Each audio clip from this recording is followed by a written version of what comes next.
Everyone, सौम्य education CTET class में मैं Sunaina ma'am आप सभी का स्वागत करती हूँ। स्टूडेंट, जैसा कि इस बार हम लोगों ने 2021 के सीटेट क्वेश्चन में देखा है कि एनसीएफ से कम क्वेश्चन थे और ज़्यादातर क्वेश्चन जो है एनईपी 2020 से थे, जिसमें कि बहुत ज़्यादा परेशानी हुई थी। तो चलिए आज हम लोग राष्ट्रीय शिक्षा नीति 2020 से संबंधित कुछ तथ्यों के बारे में जानें। तो हम ये जो राष्ट्रीय शिक्षा नीति 2020 है, जो कि हम देख रहे हैं, इसका अगर परिचय की बात करें तो जिसमें कि देख रहे हैं कि हम स्कूल शिक्षा, उच्चतर शिक्षा और विषय जो है और भी बहुत सारी हैं, अन्य केंद्रित विचारीय मुद्दे, क्रियान्वयन की रणनीतियाँ, ये सारी बातें दी गई है, जिनमें कि आप स्टूडेंट्स यही देख रहे हैं कि हम जब स्कूल शिक्षा की बात कर रहे हैं तो स्कूल शिक्षा में आपको प्रारंभिक बाल्यावस्था देखभाल और शिक्षा से संबंधित कुछ बातों को देखनी होगी, जिसमें कि सीखने की नींव से संबंधित कुछ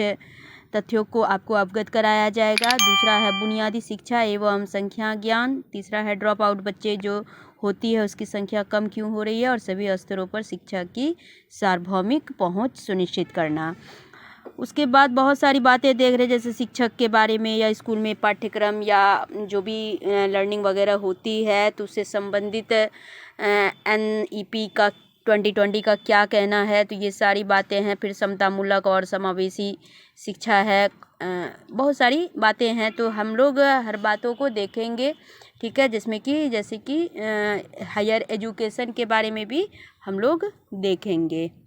क्या तो पाठ्यक्रम में क्या बदलाव लाया गया है तो देखेंगे। पहले पिछली रणनीतियाँ क्या थी, तो शिक्षा पर पिछली रणनीतियाँ पर अगर हम मुख्य रूप से अगर शिक्षा तक पहुँच के मुद्दे पर था, यानी कि 1986 की जो राष्ट्रीय शिक्षा नीति थी, जिसे 1992 में संशोधित किया गया था, ये अधूरे काम को इस नीति के द्वारा पूरा करने का भरपूर प्रयास किया गया था, ठीक है। यानी कि 1986 से लेकर के 92 की पिछली नीति के बाद से एक बड़ा कदम निःशुल्क और अनिवार्य शिक्षा अधिनियम 2009 का रहा है, जिनसे सार्वभौमिक प्रारंभिक शिक्षा सुलभ कराने हेतु तैयारी या कानूनी आधार उपलब्ध कराए गए हैं। तो यानी कि हम यहाँ ये देख रहे हैं स्टूडेंट्स की 1986 की जो राष्ट्रीय शिक्षा नीति थी, जिसको कि एनईपी 1992 में संशोधित किया गया था, तो इसमें पूरा काम नहीं हो पाया था, ठीक है। यानी कि इस नीति को संपूर्ण रूप से क्रियान्वित करने के लिए, पूरा एक्टिव करने के लिए इसे 2020 में लागू किया गया। और अंततः क्या हुआ कि 1992 की पिछली नीति के बाद से एक बड़ा कदम निःशुल्क और अनिवार्य शिक्षा 2009 जो है इसमें सम्मिलित की गई और खास करके प्राइमरी एजुकेशन को यूनिवर्सलाइजेशन करने के लिए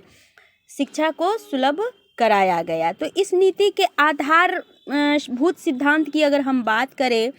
तो सबसे पहले इस नीति का, यानी कि राष्ट्रीय शिक्षा नीति 2020 का आधारभूत अगर सिद्धांत की बात करेंगे तो इसका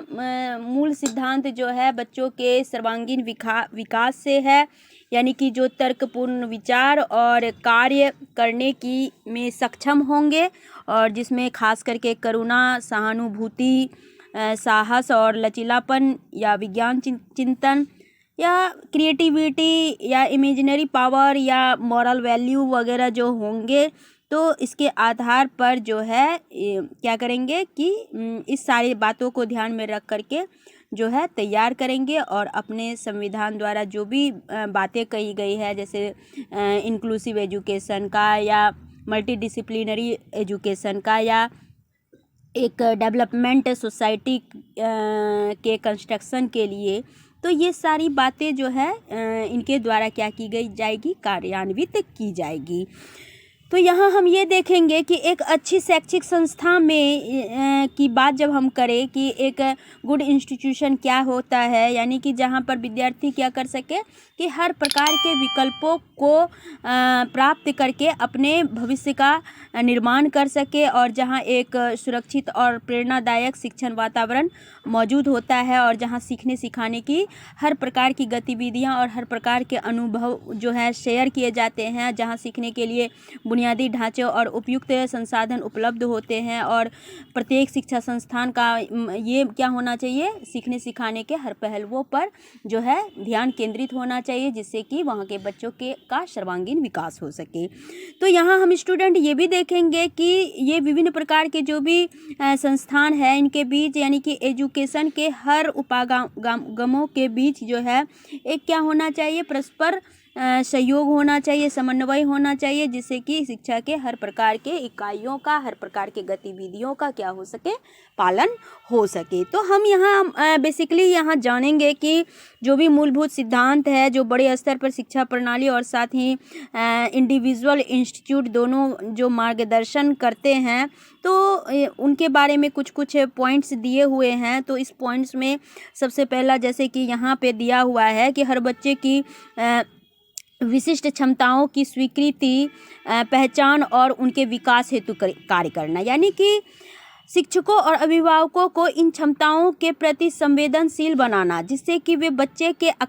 एकेडमिक और अन्य क्षमताओं में क्या कर सके, सर्वांगीण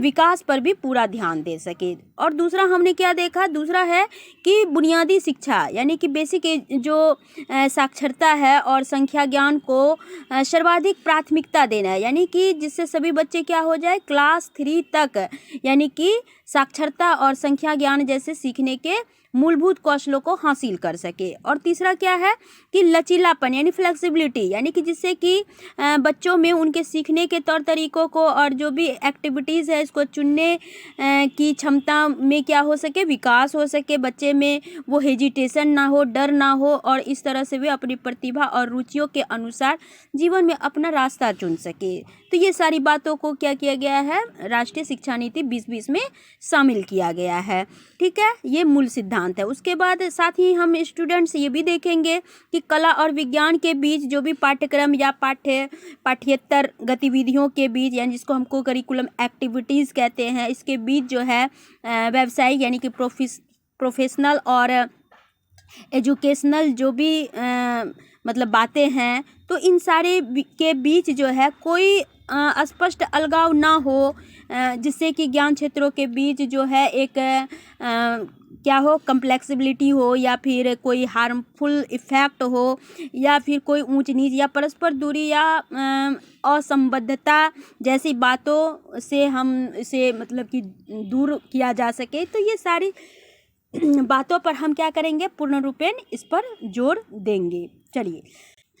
और इसके अंतर्गत हम यहाँ ये भी स्टूडेंट्स देखेंगे कि इसमें सभी ज्ञान की एकता को, अखंडता को और सुनिश्चित करने के लिए बहुविषयक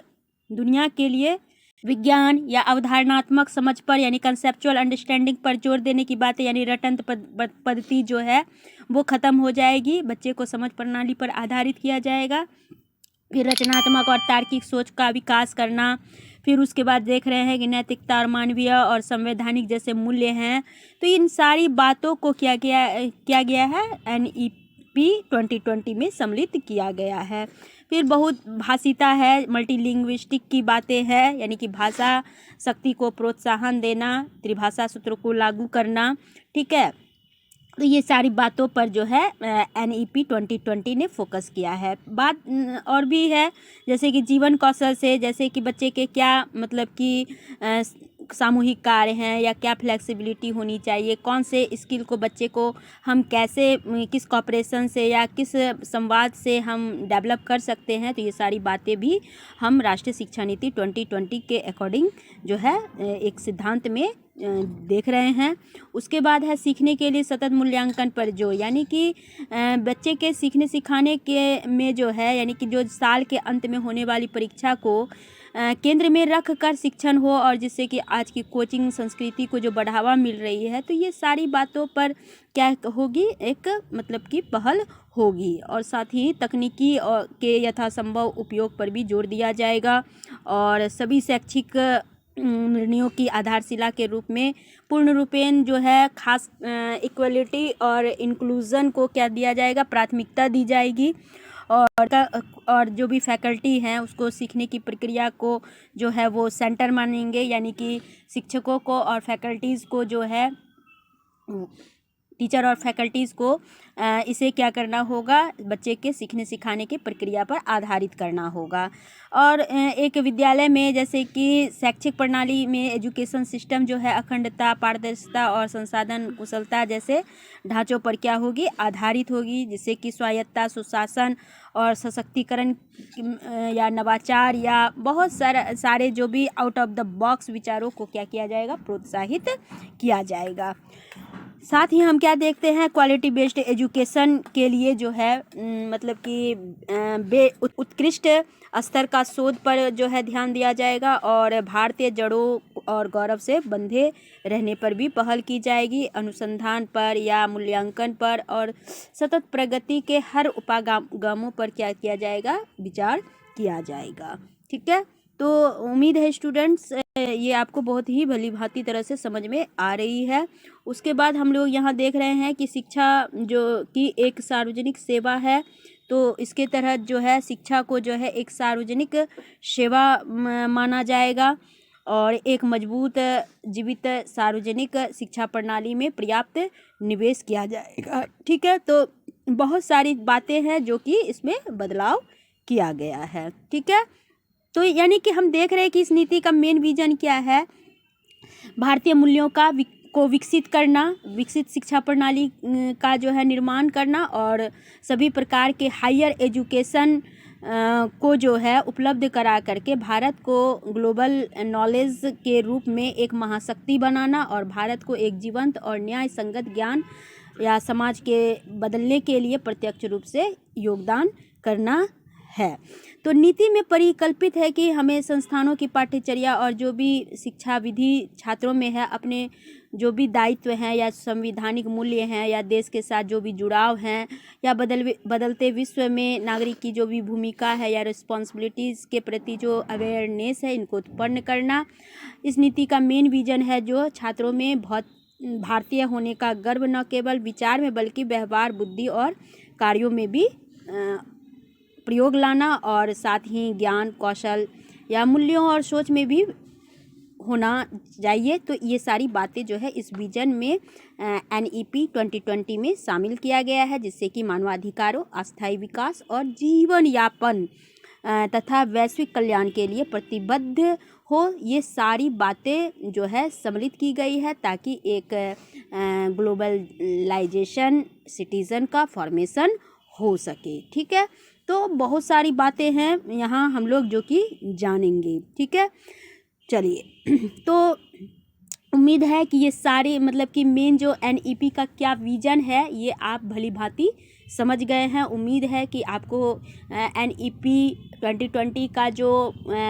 उद्देश्य है उसे आपने भली भांति समझ लिया होगा। और हमारा वीडियो अगर आपको अच्छा लगे तो हमारे चैनल को प्लीज़ सब्सक्राइब ज़रूर कीजिए और बेल आइकन ज़रूर दबाइए ताकि आगे के नोटिफिकेशन आपको मिल सके। चलिए फिर नेक्स्ट वीडियो के साथ फिर मिलते हैं आपको अगले वीडियो के साथ। तब तक के लिए आप सभी को बाय बाय।